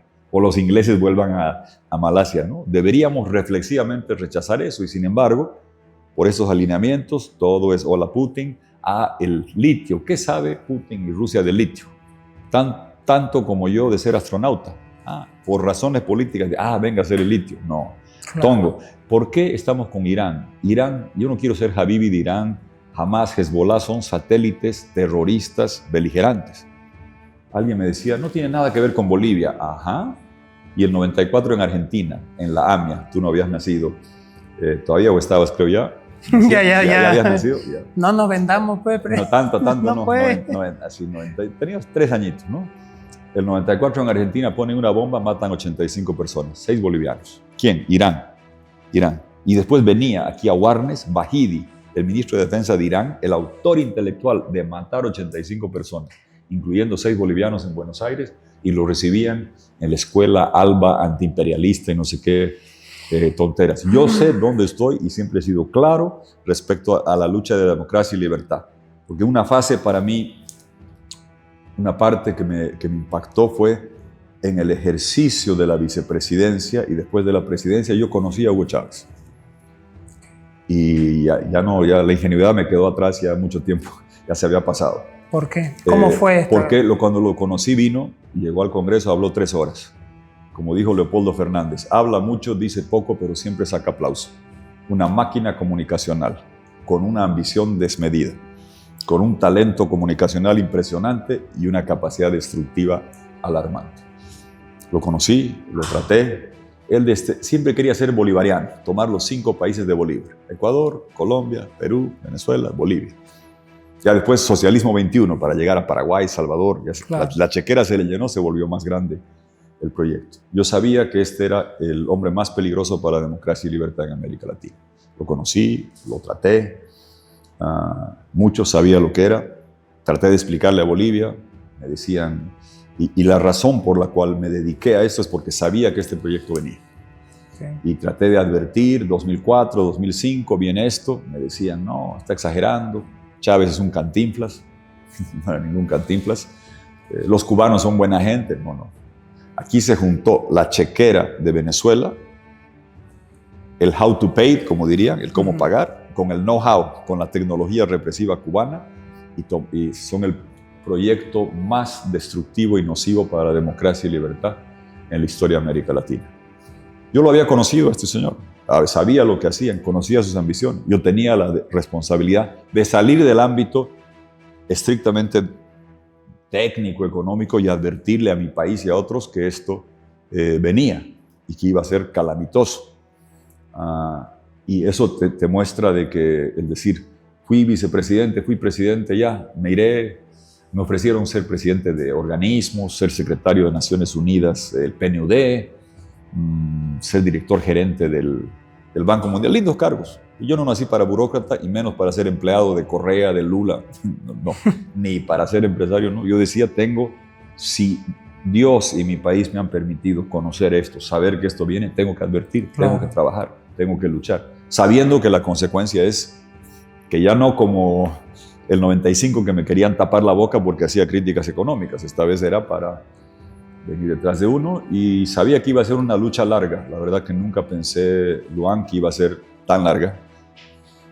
Pero es evidente que ha sido tan larga porque el MAS recibe la mejor herencia económica de la historia de Bolivia. Le dejamos un país sin deuda externa, sí. Limpiamos y eliminamos todo, gasoductos construidos, reservas de gas certificadas, contratos con Argentina y Brasil en vigencia, y el impuesto a los hidrocarburos, a los que el MAS se opone a todo esto y recibe el rédito de repartir esta plata. Yo el otro día le decía, estaba en un almuerzo con el hijo de Armando Bacadíes, paradoja de la vida, gran cruceño. Él firma la ley del IDH contra la oposición salvaje y el voto en contra y los bloqueos de Evo Morales y los del MAS. Vende patria, le decían. Y con esa ley llega la plata a universidades, gobernaciones y alcaldías con los contratos que se dejan. ¿Qué tenía que hacer Evo Morales? Abrir 2 válvulas y le llovían los dólares, se acumulaban en el Banco Central. ¿Cuál fue su crimen? No reponer reservas, farrearse los dólares del Banco Central. Yo peregrinaba por Bolivia diciendo, el chavismo es un proyecto autoritario, el castrochavismo, no, exagerado, que no sé qué. La economía, se van a farrear el gas, se van a quemar los dólares. Ahora hemos llegado al triste final y doloroso. Si hubiera preferido no sé qué hacer, ser más efectivo, repetir más, hacer algo más. ¿Cuántas veces repitió usted esta advertencia? Mire, lo de Chávez, desde el 2004 yo le escribía cartas porque él se metía, ¿no? Groseramente. Él paga toda la campaña del MAS en 2005, de frente. Tenían 6 Chávez veces. paga la campaña. Chávez paga la campaña de Correa en Ecuador, del Lugo en Paraguay, del FMLN en Salvador, de absolutamente todo. ¿Cómo sabe esto? Porque es Vox Populi, ha pagado campañas en Bielorrusia. Ibas a Venezuela, te dan plata y sentías en la calle la cantidad de plata que metían. Chávez ha financiado campañas en Bielorrusia, en Ucrania. Tenía afiches Chávez en las calles de Beirut con Narrala, este señor que acaba de ser dado de baja, que es una especie de jefe político y de deidad teocrática. Así, tuvo una influencia muy, muy grande en el mundo entero. En Ucrania, él financió y apoyó a la campaña Yanukovych. Conozco a la gente que se le hizo oposición, Yushchenko, el actual y demás. Tenía un alcance global. Ahí empezaba a ir a Paraguay, empezaba a ir a Venezuela, a decir, aquí está la madre del cordero, aquí está el origen del problema. Porque yo no soy de los que, si Chávez venía por nosotros, con los cubanos atrás, yo no me voy a quedar sentado a solamente defenderme acá. Yo iba por ellos, con todas las limitaciones. Fui a Venezuela el 2004, fui el 2006, me deportaron, me declararon persona no grata el 2007 porque sabía que esta era una lucha continental. Y me pasé Creo que tengo ciertas medallas aquí, Luan, de persona no grata del 2007 en Venezuela. El 2017 otra vez, la base de datos no es muy científica. El 2018 me botaron de Cuba cuando fui a ver a la tumba del icónico Osvaldo Payá, que luchaba por la libertad contra los Castro. Y de la parte económica, yo decía, se están farreando el gas. Y ahora mucha gente dice eso, muy bien. Yo, cuando me hacen el juicio de Evo Morales, que como te explicaba yo, medio que ya estaba acostumbrado. Otra raya más al tigre. Digamos. Sí, porque ya uno va perdiendo el miedo, ya uno dice, está bien, hay que defender. Que venga. En el Congreso, ¿qué juicio? Aquí o en Kawasi se explora. El único descubrimiento de estos infelices, en 14 años, aquí o en Kawasi, que se empieza a explorar conmigo. Daño económico al Estado, juicio, que no sé qué cosa. Venga al Congreso. Iban a ser enjuiciados todos los expresidentes, finalmente llega la orden, solo a Quiroga. Yo en el Congreso no solo que me defiendo, mostrando toda la exploración, sino que les pongo, de ser corazón gasífero de Sudamérica, vamos a quedar enclaustrados. La producción de líquidos ha bajado 20%. De 64 pozos de exploración al año que hacíamos los denostados neoliberales, 64 pozos de exploración gasífera al año, habíamos caído a 5. Después Arce te cuenta que caí al año. Después Arce te dice 1 al año. Después medio al año. Se acabó el gas, pues. El marzo de 2011 yo tengo el cuadro, lo mostraba en el Congreso, lo decía en todos los lugares. Lo de los dólares, cada semana salía boletín del Banco Central, miren las reservas de dólares, cómo están cayendo, las divisas. Están usando el Fondo de Protección del Ahorrista, que significa que cuando quiebra el fácil no hay cómo devolverte la plata. Se están usando el encaje, que significa que si depositaste en dólares no hay cómo devolverte tus depósitos. Y mostraba las cifras. No, alarmista, queda gas 8 años, 10 años. Los dólares todavía quedan. Bueno, y ahora se acabó. Entonces, sí, hice esa lucha contra lo que era este proyecto, que no es de izquierda, no, es autocrático, autoritario, tiránico, lo que exportan Cuba y Venezuela, que son los patrones del MAS. Y de Evo y de Arce, de los dos juntitos, ahí no hay diferencia. Se pelean por la sigla, pero hacen concurso para ver quién llega más rápido a lucharle los zapatos a Maduro, mientras aquí piden que los bolivianos les amarren las trenzas de los zapatos. Esto yo trabajé todo el tiempo incansablemente y me duele profundamente de ver que estamos hoy día pagando las consecuencias de algo que se pudo enrumbar. Y lo que es inaceptable es que el señor Morales ahora diga, no, todo estaba bien cuando yo estaba, el problema es Arce. Eso, Luan, es como el señor que tiene el avión, que se lo dejamos lleno de gas con la generación de todos los dólares, y el avión agarre mientras está volando, balee la turbina de gas y la destroce, despulverice la turbina de los dólares, la destroce, se salte en paracaídas, le deje las llaves a Tilín, a su ayudante económico, y cuando el avión se estrella, el que saltó en paracaídas diga, no sabía pilotear Tilín, ¿al que lo puso de presidente? No, es 70% de la plata que entró del gas del Banco Central, se la llevó, la quemó el señor Morales, que ahora cínicamente busca desmarcarse de todo esto. Y como verás, la influencia de Chávez sigue, porque este señor no sabe lo que es volar en un avión de BOA, siempre él sale tarde, siempre le mandan aviones de PDVSA, sigue, le mandan vagonetas de PDVSA para que ande con niñas y cosas de su depravada perversión. Esa es la decadencia terminal de un proyecto que ha hecho un daño enorme al país y que la gente ahora está abriendo los ojos. Estoy seguro que no los va a cerrar más. Hoy día la gente se da cuenta que el MAS se farreó el gas, que el MAS derrochó los dólares y que tenemos que hacer un programa de salvación y estabilización de la economía, de recuperación de la democracia, de proyección de litio, de potenciamiento de la agropecuaria y cambiar radicalmente de rumbo, respetando el sistema de propiedad y libertad en todos los frentes, en tierra, en propiedad de recursos naturales, en puestos en el mercado, en tu título de mototaxi, en el nuevo mundo que llega, tecnológico y digital, que nos da enormes oportunidades por el litio. El MAS es un proyecto analógico. Ese reloj de la Plaza Murillo, no sé si lo viste. Sí. Es analógico y va para atrás, como el MAS. Nosotros queremos una Bolivia tecnológica, digital, inteligencia artificial y que vaya para adelante. Quiero hacerle 2 preguntas adicionales a este tema antes de volver a lo cronológico. Usted mencionaba que, como experto en números, quiero preguntarle justamente qué es lo que hay que hacer para que Bolivia ahora mejore en cuestión de economía. Esa es una. Y la segunda, mencionaba que estamos en la lista de espera para convertirnos en Venezuela. Sí. ¿Qué es lo que faltaría para llegar a ese punto? Muy interesante, muy buenas las dos. Una, para estabilizar la economía, yo a Bolivia le dije el 2020, han dejado una bomba de tiempo, va a reventar. Si no inyectamos un programa de salvataje de balance de pagos de $7,000 millones para traer los dólares, construir un puente de estabilidad, reprogramar deuda, esto va a reventar. Dicho y hecho, reventó. La diferencia es que ahora se requieren 12,000. ¿Cómo se hace eso? Cuando te duele la muela vas al dentista. Cuando tienes un problema de balanza de pagos, porque un Estado que gasta mucho, el Estado boliviano hoy día, el gasto corriente del presupuesto de este año 25 es 11 veces lo que era cuando empezó el MAS. Wow. 11 veces. ¿Y esto La se da planilla qué? es 9 veces. ¿Ah? ¿Y esto se da debido a qué? Porque gastan como locos, porque dan pegas, porque reparten cargos, y los dólares se van porque compran aviones, compran helicópteros, compran un ingenio azucarero importando máquinas que no sirven en San Buenaventura, ponen fábricas que no funcionan.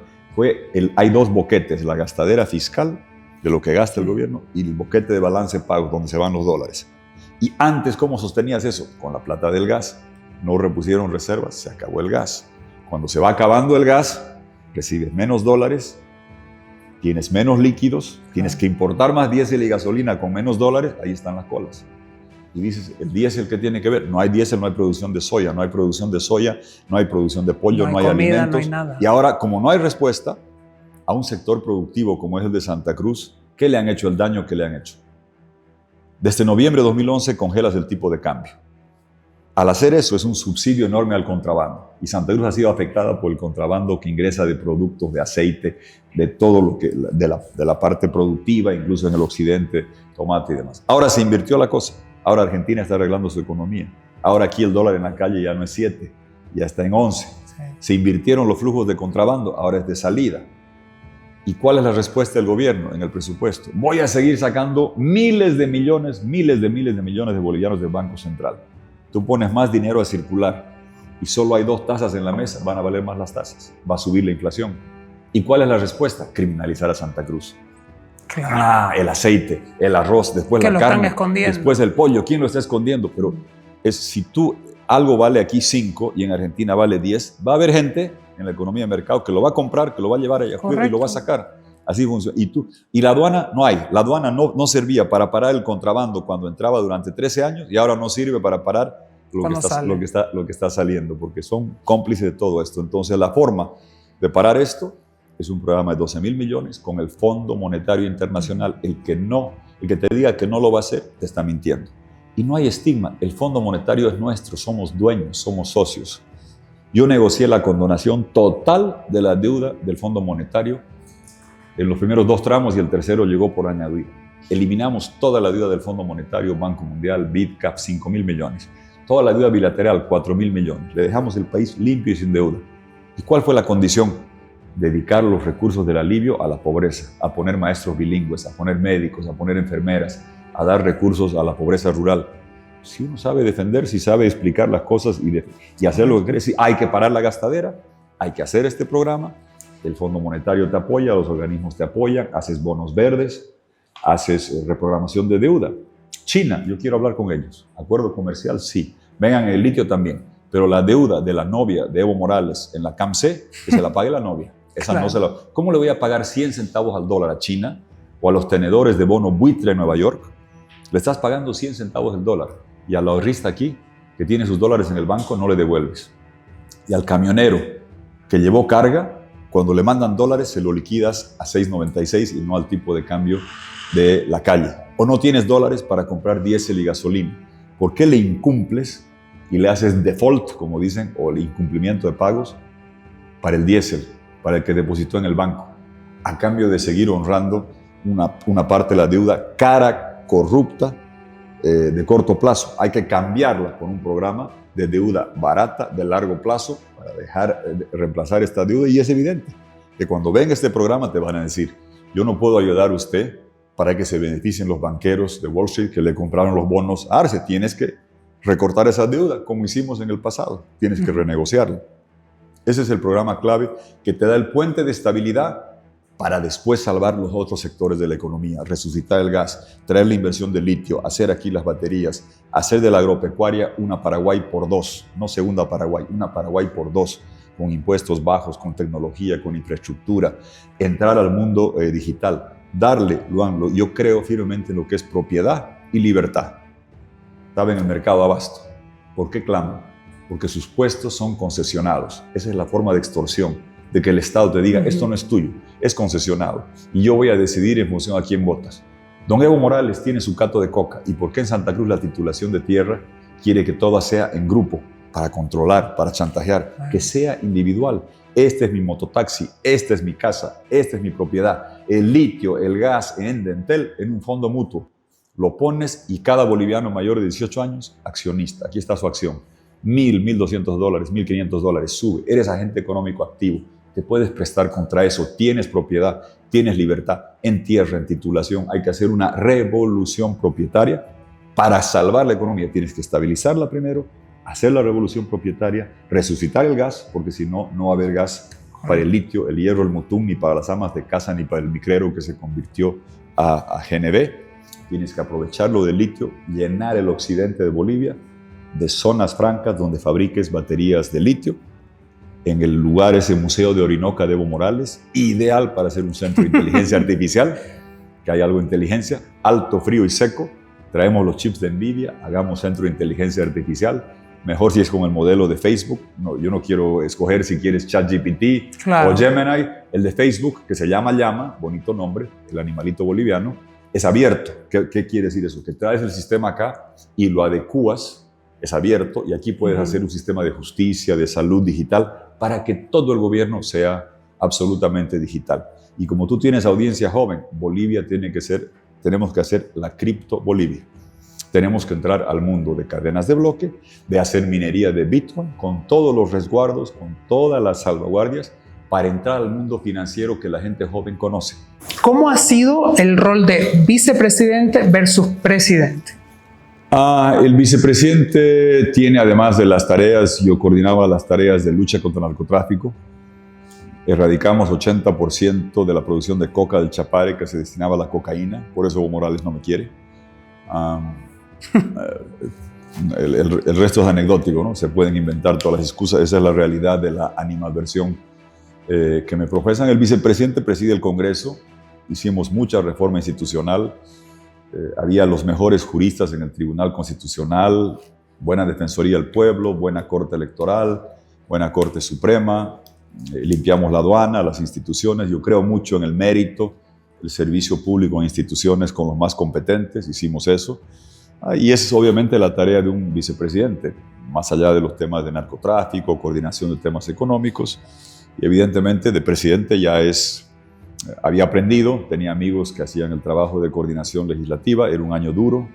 Hicimos un programa de empleo, preservando los empleos, salvamos las cooperativas mineras, condonamos la deuda, abrimos el mercado europeo para la castaña, que se llama Brasil Nat, en la clasificación comercial, el mercado de textiles de Estados Unidos, para la soya en el mercado andino, condonamos la deuda, se hizo el censo bien hecho, se respondía a la coyuntura de crisis. Yo tuve, Luan, la mala suerte personal, si quieres, y buena suerte profesional, que nunca he tenido oportunidad de estar en el gobierno si es que no había dificultades. Claro. Y eso te enseña más. Porque gastar cuando llega la plata del gas que otros dejamos no cuesta nada. Claro. Facilito. Y encima echársela como que ellos mismos lo hubieran hecho, ¿no? Porque ese es el discurso que se maneja, o que manejan ellos en realidad, de que ellos estaban en un país, de que era un país de abundancia. Claro, era, pero fue por el trabajo que se hizo previo. Así es, y yo les decía, deberían hacerle un monumento a Herbert Müller, que hizo el contrato de gas, a los que hicimos los gasoductos, y me duele hoy día pues ver... Como el tiempo pasa, Luan, yo estaba el 99 cuando inauguramos el gasoducto al Brasil. El 2002 hicimos el de Yacuyo a Río Grande para que el gas de Tarija suba hasta Río Grande. El otro llevaba a Brasil. Hicimos un ramal a Cuiabá en esas gestiones. Inaugurabas todo y no sabes cómo me duele saber que en los próximos meses, en lugar de que sea gas boliviano que se va a Brasil, parte de ese gas va a ser argentino y nos van a pagar una propinita como de mesero por llevar el producto ajeno. Tenemos que salvar el mercado de Brasil y la provisión de gas natural acá. El gobierno todo el día repite industrialización y solo industrializan la cocaína del Chapare. Si quieres hacer industrialización, se requiere energía, y lo que dices es verdad. Ormando Bacadíes, yo les he pedido, hagan el 17 de mayo del 2025 un acto, 20 años de la ley 3058. Ormando Bacadíes dijo, no me tiemblan los pantalones, los masistas lo querían liquidar, se oponían a esa ley. Mira que no es crueldad histórica eso. Y después llega Evo Morales y se gasta toda la plata que viene de la ley que sube los impuestos que hace Ormando Bacadíes. Revisen los redactores. No había YouTube, pues ojalá hubiera habido. Sí, estaba empezando. Ojalá hubiera estado en redes para que veas cómo gritaban y le decían traidor a la patria a un digno cruceño como Ormando Bacadíes. Ojalá rindamos homenaje a una vida de servicio y un hombre que tuvo la decisión y firmeza para firmar una ley que después otros se la farrearon y gastaron sin reponer las reservas y nos dejaron en la quiebra. ¿Cuál ha sido el mayor desafío que ha tenido en su etapa de presidencia? Indudablemente era, yo diría que una combinación de dos. La dificultad económica, la región estaba muy afectada y golpeada. Brasil devaluó, Argentina devaluó de 1 a 4 cuando yo era presidente. Nos invadían de productos, se caía la gente, había pánico, la gente quería sacar su plata de los bancos. Mantuvimos el sistema financiero sólido, teníamos el apoyo de los dólares, nadie perdió sus ahorros, nadie perdió su plata.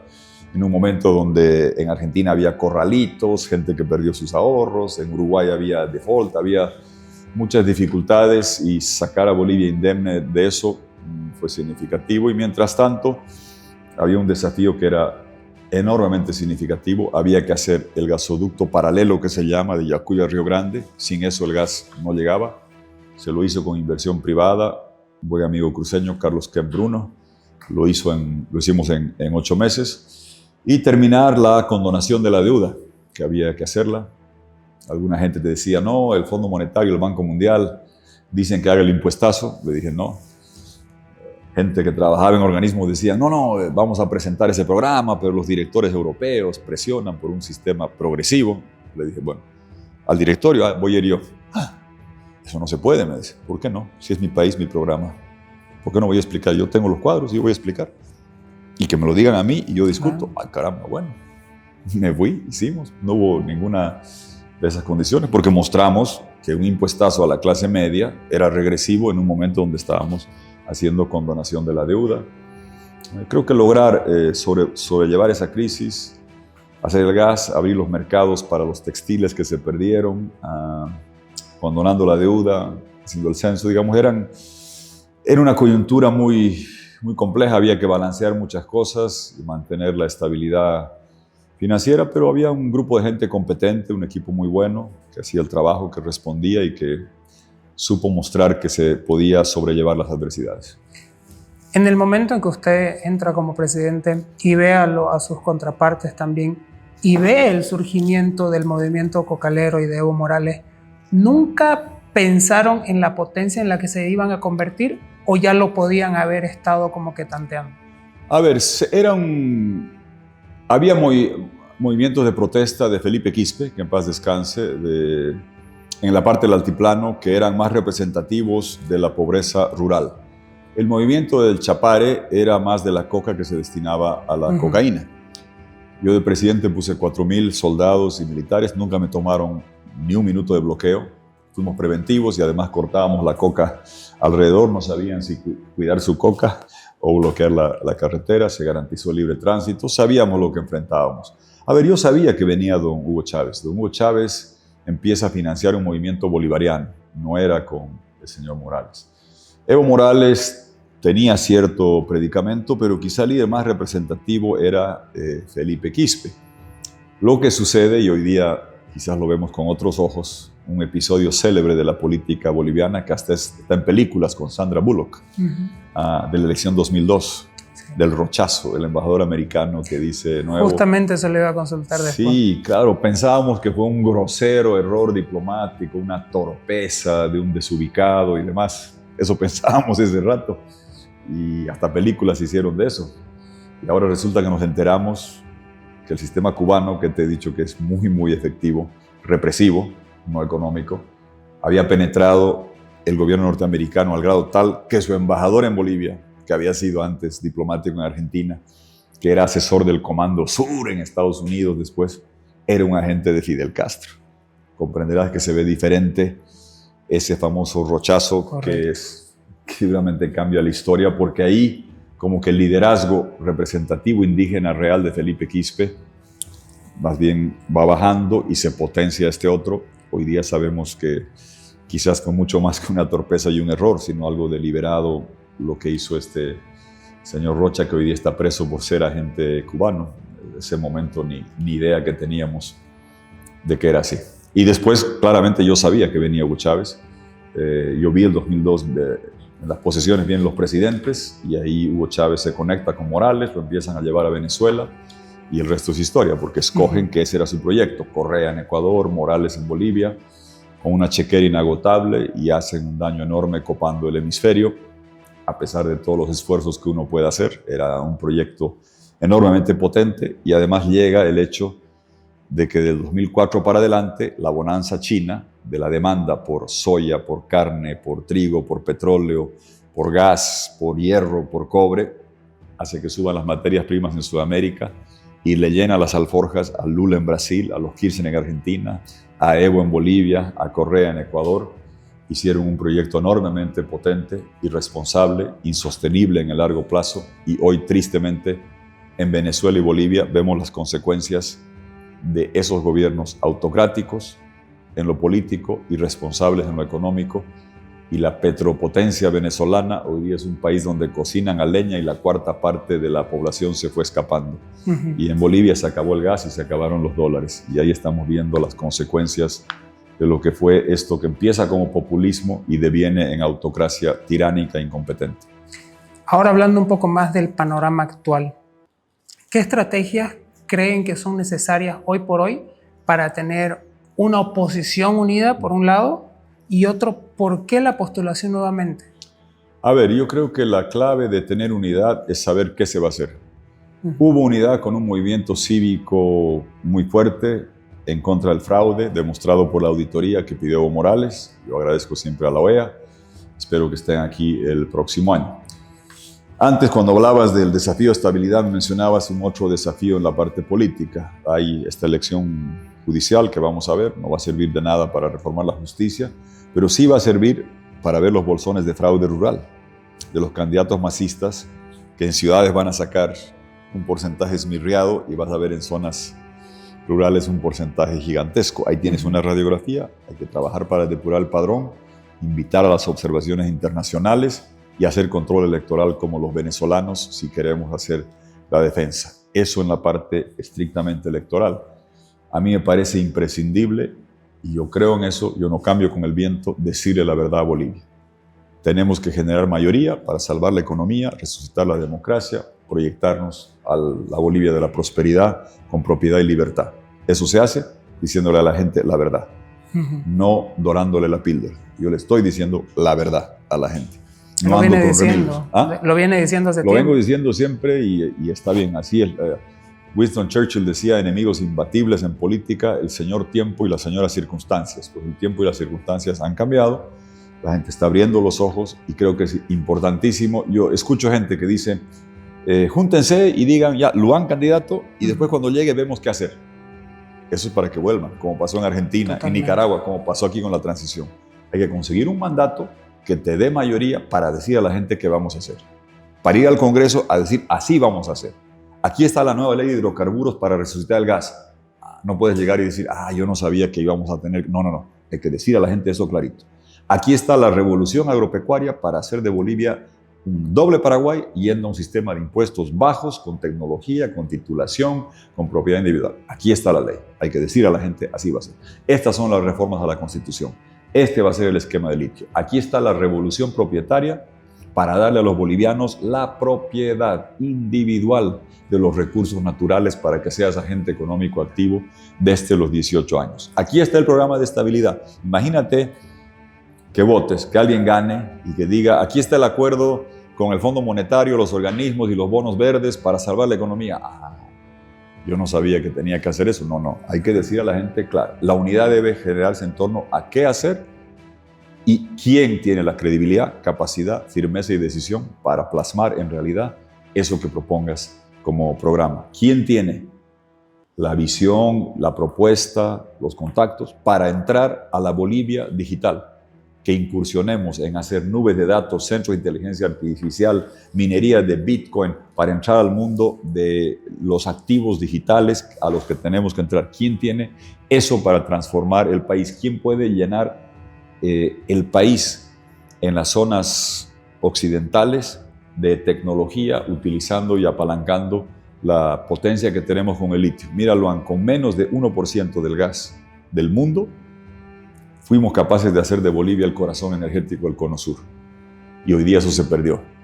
Con 25-30% del litio en el mundo tecnológico de hoy, en el mundo que requiere minería de activos digitales, con energía sostenible, que con baterías de litio se puede hacer, llenas el occidente y transformas a Bolivia en una potencia digital de baterías de litio.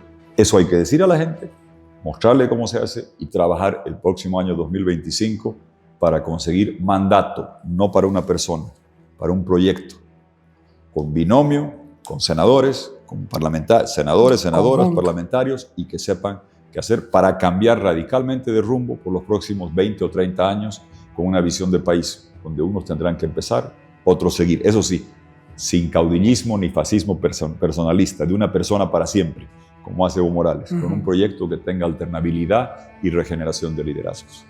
Justamente mencionaba sobre que hay que hacer el mismo modelo que realizó Venezuela en el momento de las elecciones. ¿Cuál ha sido el rol que usted ha jugado en esa parte? Muy activo. Obviamente sabíamos lo que estaba en curso. Nadie creía que se podía derrotar la dictadura. Quizás María Corina, soy amigo de ella hace más de 20 años. Ella empezó haciendo control electoral, ingeniera. Somos ingenieros. Yo le digo a don Mauricio Macri en Argentina, María Corina es ingeniera industrial y electoral. Yo soy ingeniero de sistemas, era de IBM, y Mauricio Macri, ingeniero de Boca Juniors, creo, pero somos ingenieros los tres. También muy exitoso él. Ella hizo todo este sistema de control, lo conocía bien, sabía lo que se podía hacer, lo organizó. ¿Cómo era este sistema? Es básicamente el tener la estructura donde tengas 2 delegados por mesa que recojan el acta al final de la jornada de votación y hacer tu propio TREP. ¿Te acuerdas del TREP bendito? El conteo rápido.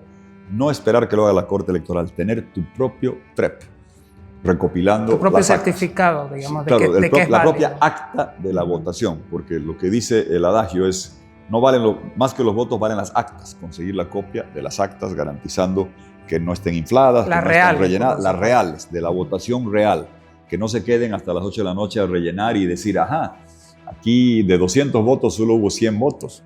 Claro. Los otros 100 se los paso al MAS y pretendo de que nadie murió, que nadie emigró. No. Sacar la votación real con copia de las actas. Después de haber hecho esta radiografía de la elección judicial, limpiar el padrón, todo el trabajo que hay que hacer con antelación. Pero la clave es tener gente comprometida, que recopile las actas y tener el propio sistema de control electoral para que no te roben.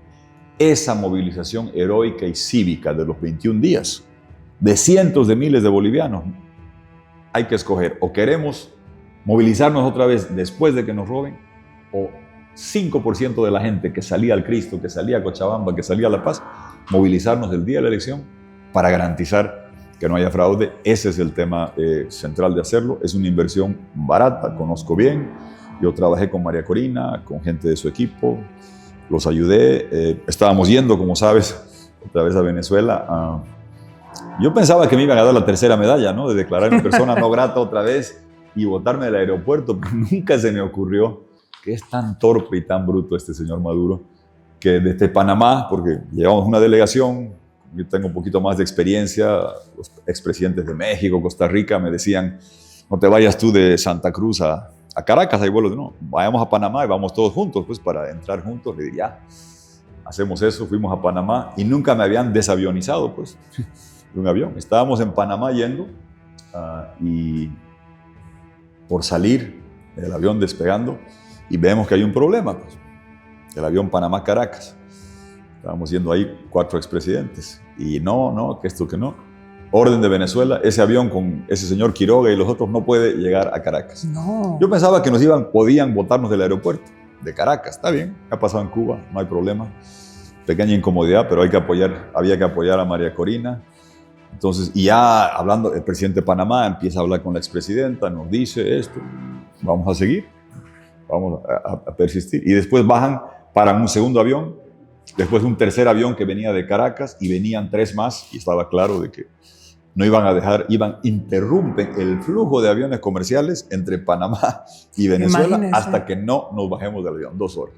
Ese es pánico que le tenían para no llegar. Bueno, ahora sabemos por qué, pues, porque claro, el señor no iba a hacer fraude, se iba a robar la elección con un mero anuncio, pues iba a agarrar, así, y agarró 2 servilletitas.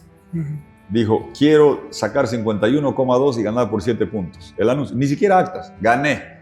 Y después los jueces dicen, lo que dice la Corte Electoral es verdad. Tiene 2 servilletas. Aquí no cuentan los votos, no cuenta el que cuenta los votos. Lo único que cuenta es el que anuncia la supuesta votación. ¿Y con qué no contaban ellos? Está claro que por eso no querían que entremos, porque estaban por hacer esta jugada sucia. Evidentemente, cuando ya paran 6 aviones, el presidente de Panamá dice, no van a llegar, nos recibe. Pero mejor, porque ahí tuvimos más prensa. En Venezuela había veda, como hay en época electoral. Allá pudimos decir lo que pensábamos y demás. Y después vino todo ese proceso, que lo seguimos muy de cerca. Teníamos las actas, se las recopiló, se las mostró, y se demostró que en dictadura se le ganó por 37 puntos. ¿Y ahora qué hay que hacer? El 10 de enero, que se reconozca la voluntad popular y no se consume ese golpe contra la soberanía popular. Eso va a afectar a Bolivia. Porque si en Venezuela te puedes robar la presidencia y a Maduro después todos lo reconocen, entonces ¿por qué aquí no se van a robar en agosto del próximo año? Por eso creo que la gente ahora entiende que yo no tenía obsesión antichavista, yo tenía obsesión pro democracia, pro libertad, y que está en riesgo con esta gente. Y que no hay que esperar que vengan a por nosotros aquí, hay que ir a por ellos allá, las veces que sea.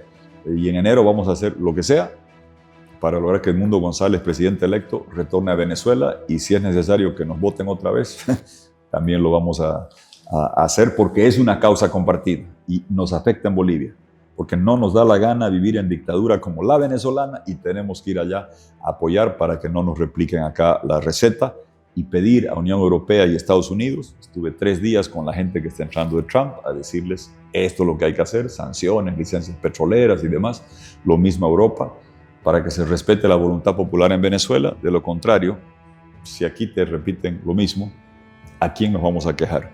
Hay que ser solidario con los venezolanos, porque es una causa compartida y porque le debemos el nombre a un venezolano que vino a caballo a darnos libertad e independencia. Estoy convencido que la lucha de la heroína María Corina esta vez va a cabalgar hacia el norte. Si Venezuela se recupera libertad, después se libera Nicaragua, después Cuba, haremos nuestra parte en Bolivia.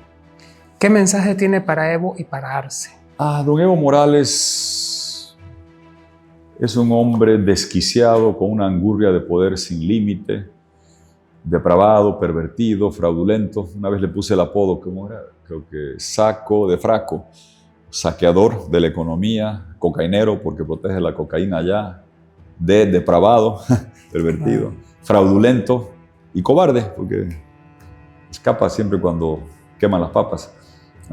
El señor Arce es un pie de página de la historia, un hombre que no tenía idea de lo que estaba haciendo. Hoy día dice Evo Morales no exploró, ¿quién era el ministro? ¿Quién era el jefe del equipo económico? A la gente que va a quedar en las páginas oscuras de la historia. Pero Evo Morales nadie le ha hecho más daño a Bolivia, nadie ha saqueado, nadie ha desaprovechado la coyuntura, el legado, la herencia que se le dejó.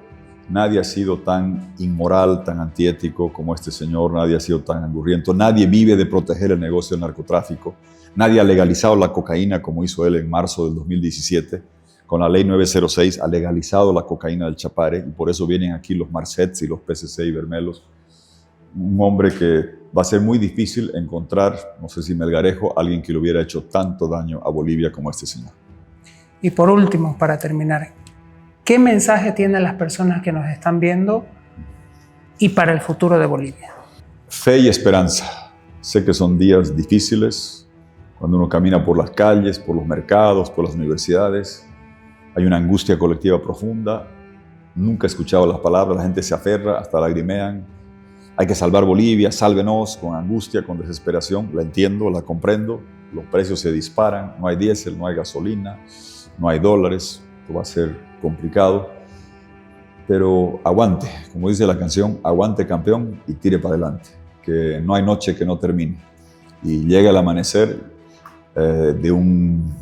décadas de prosperidad, de bienestar con democracia para Bolivia, que van a ser todavía semanas y meses complicados, lo entiendo, y sufro por el dolor de la gente.